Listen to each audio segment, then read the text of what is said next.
نحمده ونصلي على رسوله الكريم اما بعد۔ میرے محترم بھائیو، بزرگوں، دوستو، اللہ تبارک و تعالی کا احسان ہے کہ اللہ تعالی نے ہم سب کو مسلمان بنایا۔ عظیم قربانی جو یادگار بن گئی، یہ انسانی تاریخ کا ایسا اثر انگیز واقعہ ہے جس کے تصور ہی سے رونگٹے کھڑے ہو جاتے ہیں۔ ذرا تصور کیجئے کہ 46 سالہ بوڑھا شخص جو آرزو کے باوجود ابھی تک اولاد کی نعمت سے سرفراز نہ تھا اور بارگاہ خداوندی میں سراپا سوال بن کر یہ دعا کیا کرتا تھا: رب ہب لی من الصالحین، اے میرے رب مجھے نیک اولاد سے نوازیے۔ بالآخر ایک دن اس کی یہ فریاد اس کے رب نے سن ہی لی اور ایک حلیم، بردبار اور باوقار بیٹے کی نہ صرف بشارت سنائی بلکہ ہونہار اسماعیل کی صورت میں وہ مبارک بیٹا عطا بھی کر دیا گیا۔ بڑھاپے کی اولاد کی قدر وہی جان سکتا ہے جسے ایسے حالات سے سابقہ پڑا ہو، لیکن وہ باپ جسے یہ بیٹا عطا ہوا تھا وہ کوئی عام انسان نہ تھا، وہ تو اللہ کا خلیل اور توحید و انابت اللہ میں اپنے بعد آنے والی انسانیت کا امام بننے والا تھا۔ اس لیے رب العالمین کے دستور کے مطابق اطاعت و انقیاد اور بے چوں و چرا امتثال امر کی کسوٹی پر اسے پرکھنے کا عمل شروع ہوا۔ چنانچہ اولاً اس معصوم جگر کے ٹکڑے کو اس کی والدہ ماجدہ کے ساتھ مکہ معظمہ کی بے آب و گیاہ وادی میں چھوڑ کر آنے کا حکم صادر ہوا، جسے وہ اللہ کا سچا خلیل پوری خندہ پیشانی سے قبول کرتے ہوئے بلا تاخیر بجا لایا۔ دن ہفتوں میں، ہفتے مہینوں میں اور مہینے سالوں میں تبدیل ہوتے گئے۔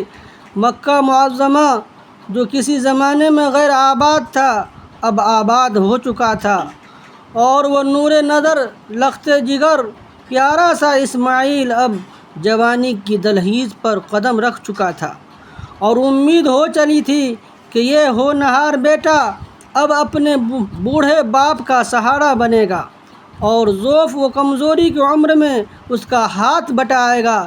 لیکن عین اسی زمانے میں جب کہ نظروں میں روشن مستقبل خواب سجائے جا رہے تھے، اس خلیل اللہ ابراہیم کو خواب میں یہ حکم ربی پہنچا کہ اب ہمیں تمہارے عزیز از جان نور نظر کی جان کی قربانی منظور ہے۔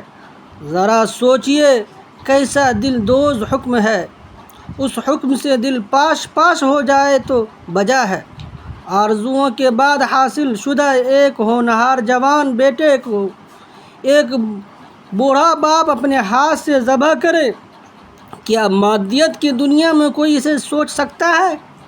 لیکن انسانیت کی تاریخ کا یہ روشن ورق آج بھی سچی تاریخ کے صفحات پر نقش ہے اور تا قیامت نقش رہے گا کہ جس حکم کی تعمیل دنیا والے سوچ بھی نہیں سکتے، اللہ کے خلیل ابراہیم علیہ السلام نے اس حکم ربی کو بصر و چشم قبول کر کے برملا اس کی تعمیل کا شرف حاصل کیا اور اپنے لیے ابدی شرافت و عظمت مقدر کرا لی، اور اس پر طرح یہ کہ اس تعمیل کے حکم و سعادت آثار بیٹا اسماعیل اپنے عظیم والد ابراہیم خلیل اللہ کے شانہ بشانہ نظر آیا اور بجا طور پر ذبیح اللہ کے مبارک لقب کا حقدار بنا۔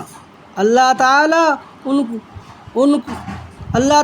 کو ان باسعادت باپ بیٹے کی ادائیں ایسی پسند آئیں کہ قیامت تک ان کا نام روشن فرما دیا اور اپنی مقدس کتاب قرآن کریم میں بڑے اچھوتے انداز میں ان کا تذکرہ فرمایا۔ آپ بھی پڑھیے اور سمجھیے اللہ تعالیٰ اپنے بندوں سے کس طرح اطاعت چاہتے ہیں، اور اطاعت شعار بندوں کا اللہ رب العالمین کی بارگاہ میں کتنا بلند مقام ہے۔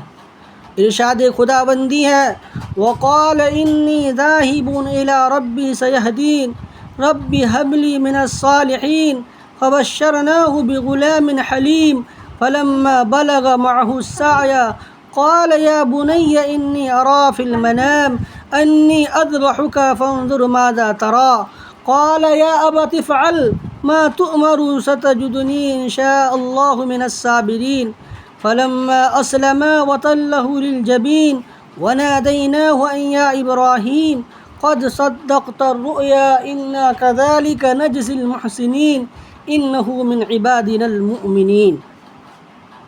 اور فرمایا میں نے اپنے رب کی طرف جاتا ہوں، وہی مجھے راہ دکھائے گا، اور عرض کیا میرے رب مجھے نیک فرزند عطا فرمائیے۔ پس ہم نے انہیں ایک محتمل مزاج بیٹے کی بشارت دی۔ پھر جب وہ بیٹا آپ کے ساتھ محنت کی عمر کو پہنچا تو فرمایا میاں صاحبزادے میں نے خواب میں تمہیں ذبح کرتے ہوئے دیکھا ہے، تو سوچو تمہاری کیا رائے ہے؟ اس بیٹے نے کہا ابا جان آپ کو جو حکم ربی ہوا ہے اسے کر گزریے، آپ مجھے صبر کرنے والا پائیں گے۔ پس جب دونوں باپ بیٹے نے دل سے حکم مانا اور بیٹے کو ذبح کے لیے پیشانی کے بل لٹا دیا، اور ہم نے پکارا اے ابراہیم تم نے خواب سچ کر دکھایا، ہم نیکی کرنے والوں کو اسی طرح بدلہ عطا کرتے ہیں۔ یقیناً یہ کھلی ہوئی آزمائش تھی، اور اس کے بدلے میں ہم نے ایک بڑا جانور ذبح کے لیے دیا، اور بعد میں آنے والے لوگوں میں یہ چرچا ہم نے باقی رکھا کہ ابراہیم پر سلامتی ہو، ہم مخلص بندوں کو ایسا ہی شاندار صلہ دیتے ہیں، بے شک وہ ابراہیم ہمارے مومن بندوں میں ہیں۔ ان آیتوں کو پھر پڑھیں، بار بار پڑھیں۔ رحمان و رحیم و رعوف و شکور کے ذریعے اپنے مخلص بندوں کی کیسی قدردانی ہوتی ہے، اس کا اظہار ان آیات کے ایک ایک لفظ سے ہو رہا ہے۔ اس رب شکور کی رحمت تو آج بھی عام ہے، پس بندوں کی طرف سے انابت و اطاعت ضروری ہے، کاش اس کا کچھ حصہ ہمیں بھی نصیب ہو جائے۔ آمین۔ وآخر دعوانا ان الحمد للہ رب العالمین۔